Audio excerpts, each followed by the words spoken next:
Hello, everybody. Welcome to Little Rusty Bucket. Subscribe to the channel and drop a like. I think we are very close to 25K subs, so I would much appreciate it if you joined the Rusty Buckets family.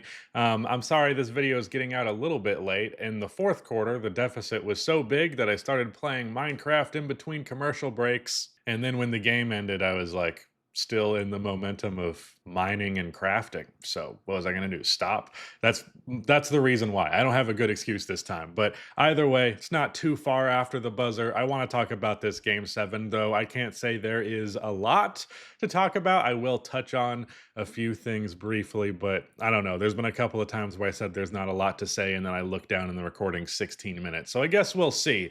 But this game, I think, was won in the first half, more or less. And more specifically, it was won by a run from J-Dub in, I think, the second quarter. But I know he had like either 17 or 19 first half points. And it was very imperative that he have a bounce back game like this because he was completely terrible in game 6. But he goes 10 for 17 and 2 for 5 from 3 in this one, as well as getting 7 dimes. When his shot's dropping, he's a really great player because he's a good playmaker. He's a pretty good rebounder. He plays really big for 6'5", and he's an exceptional defensive player, an exceptional one, especially as a rim protector at his size. But he had a good game, and then Chet was pretty efficient. He did go 0 for 3 from outside, and I'm starting to get worried about Chet's jump shot because I don't know. He had a really good percentage on pretty good volume this year. I don't know if it was really good, but it was good.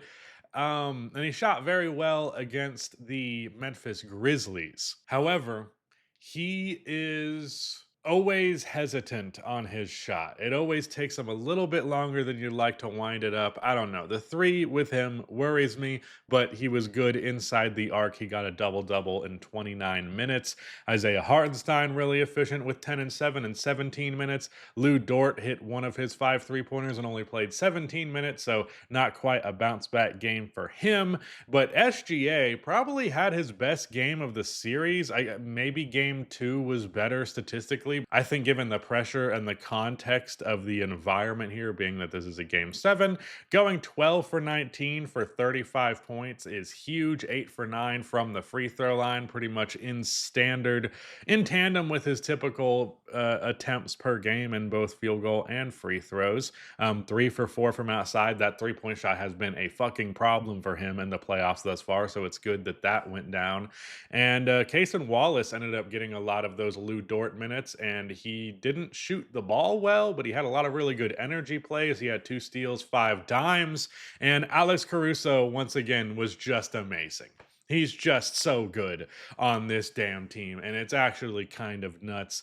And Aaron Wiggins also had a completely shit performance. But like I said, it was mostly that J-Dub first half, and SGA got his buckets kind of quiet. He didn't have a lot of like big scoring runs. He would just, in the middle of OKC surging, he would just get 2 buckets in 5 possessions every couple of times. They weren't coming in batches too often. And he's like the king of just having an efficient 30-ish point game, and he did that last game, I'm pretty sure, or at least in that ballpark, and then he did it here. I was not worried about him, and I had a little bit of worry, sure, because he's definitely not been the best in these playoffs thus far, but I was not expecting a Game 7 collapse, and I was expecting an OKC win. I didn't think I would be so confident the game was over this late, but it is the way that it is, and OKC was just dominant the whole game, and they still managed to be this dominant. They still managed to score 125 points despite the fact that they only hit 12 of their 39 three-point attempts, which is 31%. Granted, I feel like 31% might be better than their series average here. That's probably not the case, but they've had some terrible shooting games in this series. So yeah, big win for them. I'll give you the spoiler. I do intend on picking them versus the Timberwolves. However, I do think that will be a closely contested matchup. And I don't really feel like the Knicks or Pacers are going to beat the Thunder, but anything's possible. Never saying anything with too much confidence with this year's playoffs. I just felt like if of the 3 teams, given the trouble that they went down in round 2, if whoever came out on top, that team I think would win the championship. So that's how I still feel. Still riding with OKC at this point, and I think I mostly predicted the way that this series would go the last couple of games because after Game 5, I was very confident Denver was not about to lose that shit at home.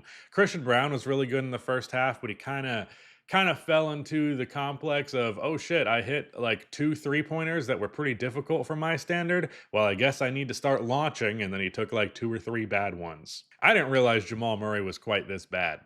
This is pretty egregious. 13 points, 6 for 16 from the field, 1 for 8.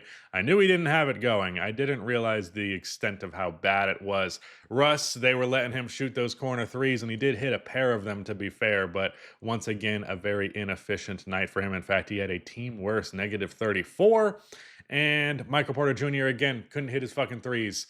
And I feel bad for him. I feel bad for him because a lot of people have been giving him flack when I feel like a lot of this was the shoulder injury that he's been dealing with.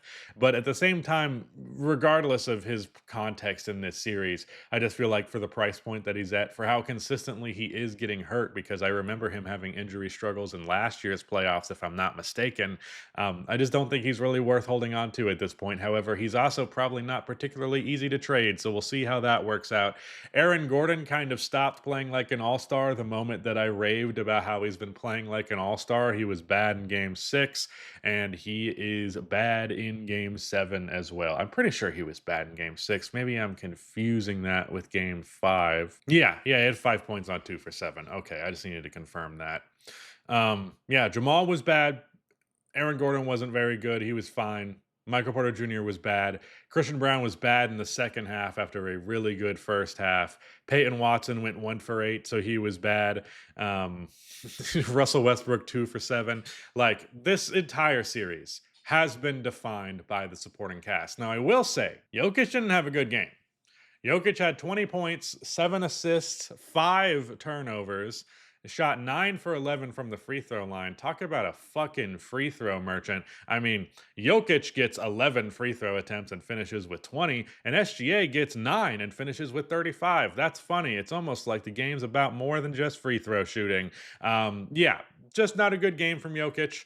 I'm not going to act like it means he's a fraud because that's stupid and reactionary and silly, but he definitely struggled more in this year's playoffs than I think I have ever seen him struggle in the playoffs. In fact, let me go ahead and check that. His game 7 stats are not officially in Basketball Reference yet because the game wrapped up like 40 minutes ago. However, I'm just going to take a look at his playoff stats real quick by contrast to the previous 2 years. So honestly, let's just go the previous 4 because he has always been remarkably good and consistent the whole time, even when they were not winning championships. So from 2020 to 2024, across 47 playoff games, he averaged 29.7 points, 13 rebounds, 7.9 assists, 3.5 turnovers with 54, 37, 84 shooting splits. This year, those numbers are 26.7 points, 3 less than before, 3.8 turnovers, which is zero point 0.4 more. Might even be going up a little bit. Same blocks, double the steals. That is a big aspect of Jokic's defense that I think he has not gotten enough credit for. Same amount of assists, basically a difference of 0.2. Same amount of rebounds, 1.5 less offensive rebounds, however. Shooting 77% from the free throw line instead of 84. His 3-point percentage is probably about the same. Yeah, 38%. And a field goal percentage, 6% worse. So 3 less points on 6% worse field goal percentage. It actually doesn't amount to being that much. It's just that Nikola Jokic is truly such a dominant force that any level of slippage does stand out. But OKC did a great job defending him this entire series. I think Zubats did a great job defending him in round 1. I know a lot of Jokic fans were complaining about that just being exclusively about fouls, but no, that is pretty much never the case. It's an overly simplistic view of the game, not to be rude, but let's be real. Games are not defined by a few fouls not going one way or the other. More often than not, they are in close ones, but a game like this shit was not close. This shit was not close at all. OKC dominated the whole way through, and can't say I'm surprised. I believe in this team, and They've made me worry a little bit, more specifically J-Dub and Chet, and a little bit SGA, a decent bit SGA, I'll say. I probably got to like a 3 out of 10 on that concern for SGA meter after he had a pretty pitiful game in a loss where Jokic had like 13 points. But otherwise, OKC's been OKC. I worry about their 3-point shooting, especially against the Timberwolves, who were really, really good at shooting so far this postseason. I actually don't know exactly what their numbers look like versus the Warriors, but at the very least, they were great at shooting the ball in round one. That is a weakness. They're going to lose the 3-point battle, but that's I don't know. I don't think it's going to define a series for them because, like I mentioned, they have 125 missed 27 threes, still got 125 points. So yeah, I'll talk about what's next for the Denver Nuggets on a Rusty Buckets video. But yeah, with that out of the way, thank you so much for watching and goodbye.